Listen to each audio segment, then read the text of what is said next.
Hello everyone, welcome to M2 classes. आप सबका स्वागत है आपके अपने चैनल पे और मैं एक बार फिर से आपके साथ CHSL के टारगेट बैच में आ चुका हूं। सब लोग तैयार हो जाइए। आज का जो टॉपिक है आपको पता है, मेंसुरेशन हम पढ़ने वाले हैं। मेंसुरेशन को हिंदी में बोलते हैं क्षेत्रमिति, जहां पे हम पढ़ते हैं क्षेत्रफल और आयतन के बारे में। यहाँ पे अलग अलग तरह के चीजें आती है, जैसे 2 डायमेंशनल फिगर भी होता है, 3 डायमेंशनल फिगर भी होता है। सबसे पहले आपको थोड़ी सी बात ये बता दूं कि 2D और 3D होता क्या। थोड़ा सा नाम स्टैंडर्ड लग रहा होगा सुनने में, 2D 3D, ऐसा कुछ नहीं है। 2D कहते हैं 2 डायमेंशनल फिगर को। 2 डायमेंशन की जब बात होती है मतलब एक्स और वाई की बात होती है, लंबाई और चौड़ाई की बात होती है, दो तरह की लंबाई की बात होती है। 3D मतलब होता है 3 डायमेंशन, एक्स वाई जेड, मतलब लंबाई चौड़ाई के साथ एक ऊंचाई भी जब शामिल हो जाता है तो बोलते हैं 3D। आप खुद सोच के देखिए, कोई ऐसा फिगर बताइए जिसमें लंबाई भी हो, चौड़ाई भी हो, ऊंचाई भी हो। तो आप कहेंगे सर हमारा कमरा। इस शेप को, इस तरह के डिजाइन को घन या घनाभ बोलते हैं, डिपेंड करता है लंबाई चौड़ाई पे। आप पढ़े होंगे, आपको पता होगा। 2 फिगर वाला या 2 डायमेंशन वाला या 2 लेंथ वाला जो डायग्राम होता है उसको बोलते हैं व्हाइट बोर्ड। लंबाई है, चौड़ाई है, मोटाई को इग्नोर कीजिए। या आप हम बोलते हैं कि एक फील्ड है जिसकी लंबाई इतनी, चौड़ाई इतनी, इसका मतलब हम बताने जा रहे हैं उस फील्ड का क्या है, लंबाई चौड़ाई। 2 ही डायमेंशन है तो 2 डायमेंशनल ज्योमेट्री में हम पढ़ते हैं, 2 डायमेंशनल मेंसुरेशन का ये पार्ट हो गया। वो आगे बढ़ते आपको बताते हैं, कुछ चीजें मैं बताने जा रहा हूँ, ये आपको बहुत जरूरी है। कहानी की तरह नहीं सुनना, समझना भी है साथ में। ऐसा नहीं कि कान से सुनना है, दिमाग से भी सुनना है। दिमाग से कैसे सुना जाता है, इस पे सर्वे कीजिए, मिलेगा आपको कुछ न कुछ। तो चलिए बताते हैं आपको कि देखिए, जब क्षेत्रफल आप निकालते हैं तो हमेशा क्षेत्रफल निकालने में 2 लंबाई, 2 तरह के लेंथ का गुना किया जाता है। दोनों तरह का जो लेंथ होता है एक दूसरे के परपेंडिकुलर होता है। चाहे आप त्रिभुज का क्षेत्रफल निकालें, चाहे वर्ग का निकालें, आयत का निकालें, समचतुर्भुज का निकालें, समलंब चतुर्भुज का निकालें, समानांतर चतुर्भुज का निकालें, कोई दिक्कत नहीं है। आपको करना है सिर्फ इतना कि 2 लंबाई लेनी है। आप लंबाई का एक का नाम लंबाई रहने दें, दूसरे का चौड़ाई कर दें चलेगा, दूसरे का ऊंचाई कर दें चलेगा, लेकिन 2 लेंथ होना चाहिए और दोनों उस डायमेंशन के अनुसार लेंथ ऐसा होना चाहिए कि दोनों एक दूसरे के परपेंडिकुलर। उदाहरण के तौर पे एक डायमेंशन ली गई है, ध्यान से देखना है।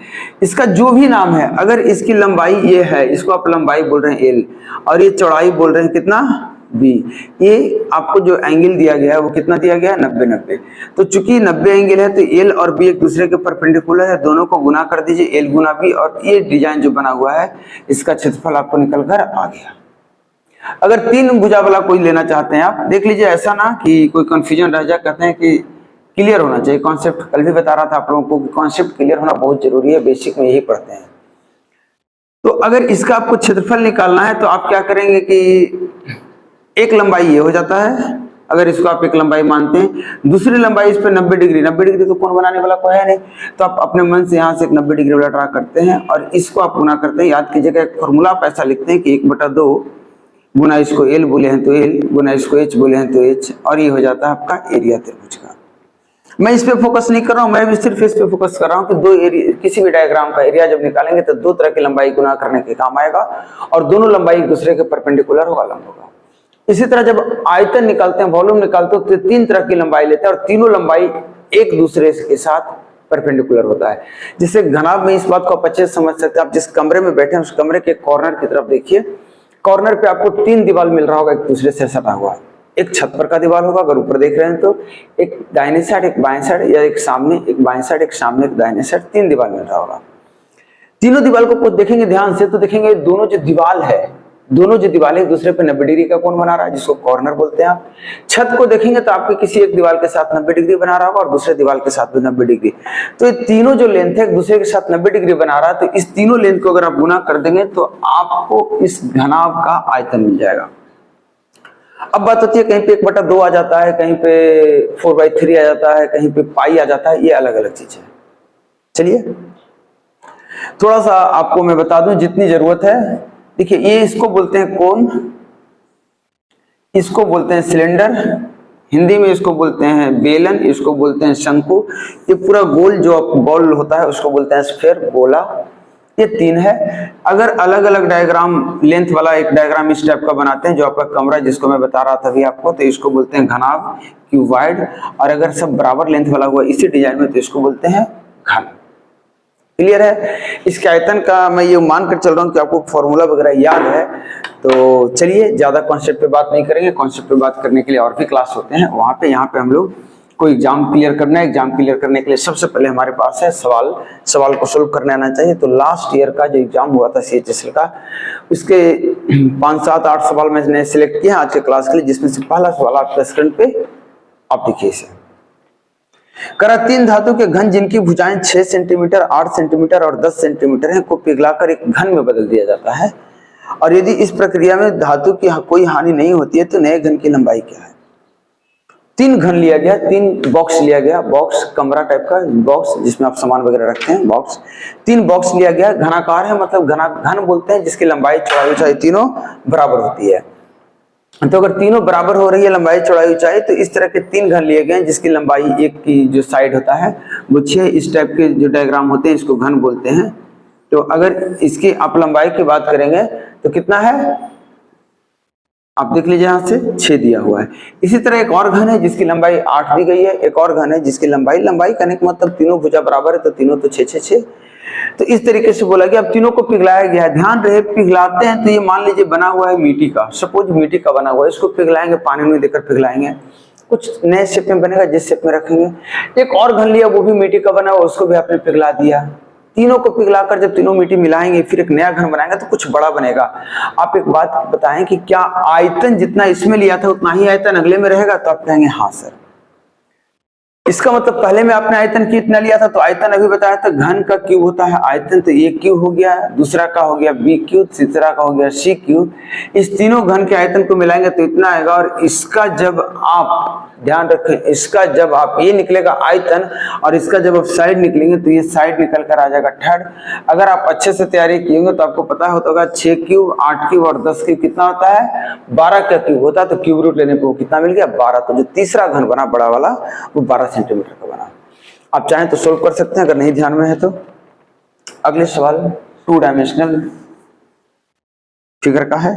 करा एक समलंब चतुर्भुज की समानांतर भुजाएं 21 और 14 है। एक समलंब चतुर्भुज, इस तरह के चतुर्भुज को समलंब बोलते हैं। आमने सामने की भुजा पैरेलल होती है, ये दोनों बराबर हो भी सकती है नहीं भी हो सकती है, वो अलग मैटर है।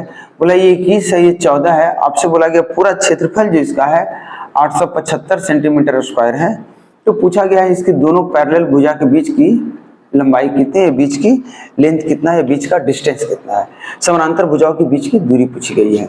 तो आपको याद होगा इसका क्षेत्रफल होता है 1/2 गुने दोनों भुजाओं का जोड़ 14 + 21 और गुने दोनों भुजाओं के बीच की दूरी, जिसको हाइट भी आप बोल सकते हैं h। इस h की वैल्यू निकालना, ये आपका कितना हो गया 35, 7 से काट दीजिए, 5 से काट दे रहा हूँ, 5 सते 5 से काट दे रहा हूँ, तो आपका कितना हो जाएगा 19, 17, 25, 85, 5 और 7 से काट दिया 25। और ये जो h आ गया ये 2 गुना उधर कितना हो गया 50 सेंटीमीटर। छोटे से सवाल हैं, बहुत बड़े सवाल नहीं है आपके सामने। एक और सवाल है, ये सवाल आपको अच्छे से ध्यान रखना है। ये जो सवाल है समचतुर्भुज पे है, रोम्बस पे है। रोम्बस की एक खासियत होती है कि इसकी सारी भुजाएं बराबर होती है, बिल्कुल ही वर्ग की तरह, बस कोण बराबर नहीं होता, कोण अलग अलग बदल जाता है कोण। मतलब ये कोण और ये कोण बराबर होगा, ये कोण और ये कोण बराबर होगा, चारों भुजा बराबर होगा, हम बोलते हैं समचतुर्भुज है। एक और खासियत है समचतुर्भुज की कि जो विकर्ण होते हैं, जैसे इसको विकर्ण बोलते हैं डायगोनल, ये जो विकर्ण होते हैं और ये जो विकर्ण होते हैं दोनों 90 डिग्री पे एक दूसरे को काटते हैं, ये समचतुर्भुज की खासियत है। आपको बोला गया दोनों विकर्ण की जो लंबाई है वो आपको 10 और 24 है। तो समचतुर्भुज का परिमाप पूछा गया, हाँ परिमाप पूछा गया।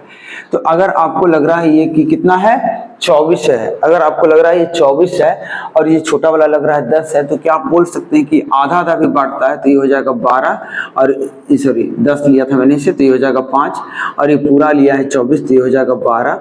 अब आप इस डायग्राम को देखिए, इस डायग्राम को देखिए, इन संपूर्ण त्रिभुजा पाइथागोरस थ्योरम लगाएंगे तो 12 स्क्वायर प्लस 5 स्क्वायर, अगर आपको याद है तो ये होता है 13।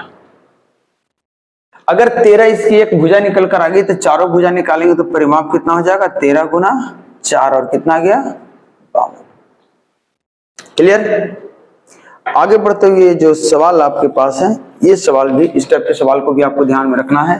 इस टाइप के सवाल पूछे गए थे लास्ट बार, इस बार भी पूछे जाएंगे। सवाल करा यदि एक गोले की त्रिज्या एक अर्ध गोले की त्रिज्या से 3 गुना है, ध्यान रखना एक गोले की त्रिज्या, एक अर्ध गोले, एक गोला मतलब पूरा गोल, अर्ध गोला मतलब इसको बोलते हैं आधा, इसको काट दिया। बोल रहा है एक गोले की त्रिज्या अर्ध गोले की त्रिज्या से 3 गुना, मतलब इसका त्रिज्या अगर 1 है तो इसका त्रिज्या 3 है। आपसे पूछा गया है कि उसका आयतन का अनुपात क्या होगा। अगर गोले का आयतन आपको याद होगा तो होता है 4/3 पाई आर क्यू, और इसका भी होता है 2/3 क्योंकि आधा है, 2/3 पाई आर क्यू। अनुपात पूछा गया, पाई से पाई का कोई मतलब नहीं, 3 से 3 का कोई मतलब नहीं, 2 से इसका 2। आर यहाँ पे रख दीजिए 3, आर यहाँ पे रख दीजिए 1, ये 2 गुना 27 हो गया और ये हो गया 1, तो आपको पता चल गया अनुपात कितना आ गया 54 और 1 का। आपको बड़े आराम से बता रहा हूं इसलिए क्योंकि आप समझ सकें क्या करना है, कैलकुलेशन का पार्ट है। आपको दिमाग में थोड़ा सा रखना है कि दोनों गोला में जब पाई था तो पाई क्यों लिखेंगे, दोनों गोला में बटा में 3 हो रहा था तो बटा में 3 क्यों लिखेंगे। सिर्फ ऊपर 4 और 2 का डिफरेंस था, उसको याद रख लेना था। आप ऐसे भी कर सकते थे, सिर्फ इसका आयतन डबल होगा। चलिए नेक्स्ट सवाल, ये बड़ा अच्छा सा सवाल है, कर रहा है एक्स बाई जेड 3 समबाहु त्रिभुज हैं, एक्स और वाई के क्षेत्रफलों का योग जेड के क्षेत्रफल के बराबर है।